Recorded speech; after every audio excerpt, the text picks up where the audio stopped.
Hello students, हम अपना chapter कर रहे हैं एक्सपोनेंट एंड पावर्स और इसमें आज हमारा टॉपिक है साइंटिफिक नोटेशन और we can say that standard form. तो इसको लिखने का एक रूल होता है बच्चों, there is a particular rule to write a large number in a standard form और scientific notation. The standard form is, जो हमारी स्टैंडर्ड फॉर्म होती है वो होती है हमारी k multiply 10 raise to the power, यहाँ पे k multiply 10 raise to the power m। ये k को हम ऐसे भी लिख सकते हैं, k multiply 10 raise to the power m। ये हमारी स्टैंडर्ड फॉर्म होती है। और यहाँ पे where k is greater than और equal to 1 but not less than 10, जो हमारा यहाँ पे k की वैल्यू है ये 1 से ग्रेटर देन भी हो सकता है और 1 के इक्वल भी, लेकिन 10 से कम ही रहेगा हमेशा। और जो 10 है हमारा, ये m है, ये है हमारा नंबर ऑफ, ये एक इंटीजर है, इसे हम, ये पॉजिटिव में भी इसकी वैल्यू आ सकती है m की और नेगेटिव में भी। तो इसे हम इस एग्जांपल से सॉल्व करते हैं। और इस तरीके के जो हमारे बहुत ही लार्ज नंबर्स होते हैं उनको हम एक्सपोनेंशियल फॉर्म में लिखते हैं, जैसे इस टाइप के लार्ज नंबर है। तो यहाँ पे लिखने का जो रूल है हमारा, यहाँ k की वैल्यू मैंने अभी बताई आपको 1 या 1 से इक्वल या 1 से ग्रेटर देन होगी, बट 10 से लेस देन होती है। तो यहाँ पे हम क्या करते हैं, जो हमारा नंबर है उसको सिंपली लिख लेते हैं, जीरोस को इग्नोर करके। सिंपल सा जो हमारा रूल है, जीरो को इग्नोर करके बाकी जो डिजिट्स हैं वो हम लिख लेते हैं। यहाँ पे अब हमारे पास जो डेसिमल मूव करेगा हमारा, वो यहाँ पे कोई भी डेसिमल नहीं है। जब कोई डेसिमल नंबर में नहीं होता तो हम मानते हैं कि जो हमारा डेसिमल है वो हमारे यहाँ पे लगा हुआ है, इट मीन्स हमारी राइट साइड में। और हमारा नंबर यहाँ से मूव करेगा कितने प्लेसेस, काउंट करते हैं, 1 2 3 4 5 6 7 8, और ये हमारा मूव कर रहा है 8 प्लेसेस पे। तो यहाँ पे हम डेसिमल पुट करेंगे and multiply 10 raise to the power 8। वापिस से समझाती हूँ बच्चों, यहाँ पे हमारे पास अगर कोई भी लार्ज नंबर गिवन है और उसे हमें साइंटिफिक नोटेशन लिखा हो या स्टैंडर्ड फॉर्म लिखा हो, तो उसे हम कैसे लिखना है, हमें लिखना है k multiply 10 raise to the power m की फॉर्म में। अब यहाँ पे k मीन्स जो भी कोई गिवन नंबर है उस नंबर को हम एज इट इज रिटर्न कर लेते हैं, जीरोज को इग्नोर करके। अगर जीरो बीच में है तो बीच में लिखनी पड़ेगी, लेकिन अगर स्टार्टिंग में या लास्ट में तो उसे हम इग्नोर कर देंगे।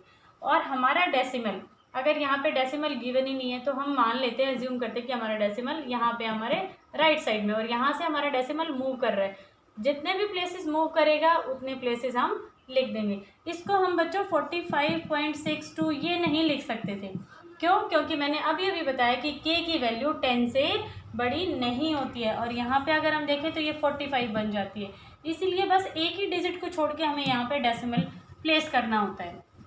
अब अगर हमारे पास इसी क्वेश्चन में अगर हमें डेसिमल गिवन होता 45627.89000 ये होता, तो आप क्या करते, इट मीन्स हम इसे लिख लेते सिंपली वही 4.56278 मल्टीप्लाई करते, जीरोस को इग्नोर कर दिया। अब मल्टीप्लाई करते किसे, जो हमारा डेसिमल मूव कर रहा है कितने प्लेसेस, हमने यहाँ तक किया 1 2 3 4 प्लेसेस हमारा डेसिमल मूव होता है, तो हम ये लिख देते हैं इसमें।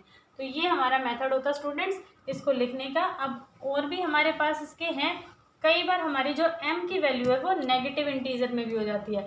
अब आपने देखा होगा बच्चों कि हमने यहाँ से डेसिमल मूव किया राइट हैंड साइड से लेफ्ट हैंड साइड में, राइट टू लेफ्ट। अगर हम राइट टू लेफ्ट मूव करते हैं तो ये हमारे पास पॉजिटिव फॉर्म में आएगी, और अगर यही वाला डेसिमल हमारे पास होता जीरो, अगर हमारे पास नंबर होता 0.00004562 इस तरीके से, तो अब हमारे पास हमारा डेसिमल मूव कर रहा है हमारी लेफ्ट साइड से राइट साइड में। अगर राइट टू लेफ्ट होता है तो पॉजिटिव फॉर्म में आती है, और लेफ्ट टू राइट होता है तो नेगेटिव फॉर्म में आएगी। हमें लिखने का मेथड सेम वही रहेगा, 4.562 multiply by 10 raise to the power. अब हमारा डेसिमल मूव किया है कितने प्लेसेस, काउंट कर लेते हैं 1 2 3 4 5, तो 10 रेज टू द पावर -5, यहाँ पे हमारे पास वैल्यू हो जाएगी -5। तो बच्चों ये ध्यान रखना है, अगर decimal right to left move करता है तो हम उसे, जो हमारी पावर आती है m की वैल्यू, वो पॉजिटिव फॉर्म में रहेगी, और अगर लेफ्ट टू राइट होता है स्टूडेंट्स तो वो हमारे पास नेगेटिव फॉर्म में आ जाएगी, माइनस की फॉर्म में आ जाएगी। सेम ऐसे ही अगर हमें क्वेश्चन में लिखा गया हो कि हमारे पास गिवन नंबर है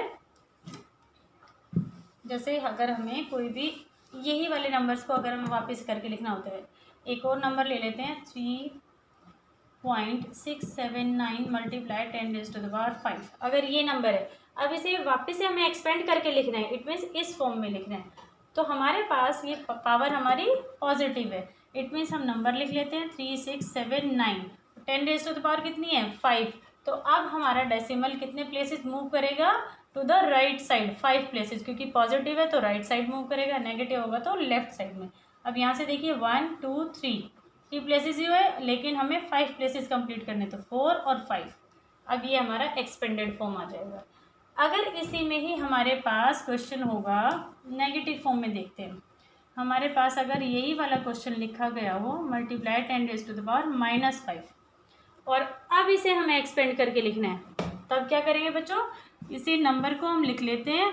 अब क्योंकि माइनस में है तो हमारा डेसिमल किधर मूव करेगा, पावर माइनस में गिवन है इस तरीके से, तो डेसिमल किधर मूव करना चाहिए, हमारा लेफ्ट हैंड की तरफ। तो यहाँ पे कहाँ जाएगा, 5 प्लेस हमें करना है, 1 डेसिमल के बाद काउंट करेंगे 1 2 3 4 5, और ये हमारा डेसिमल प्लेस हो जाएगा।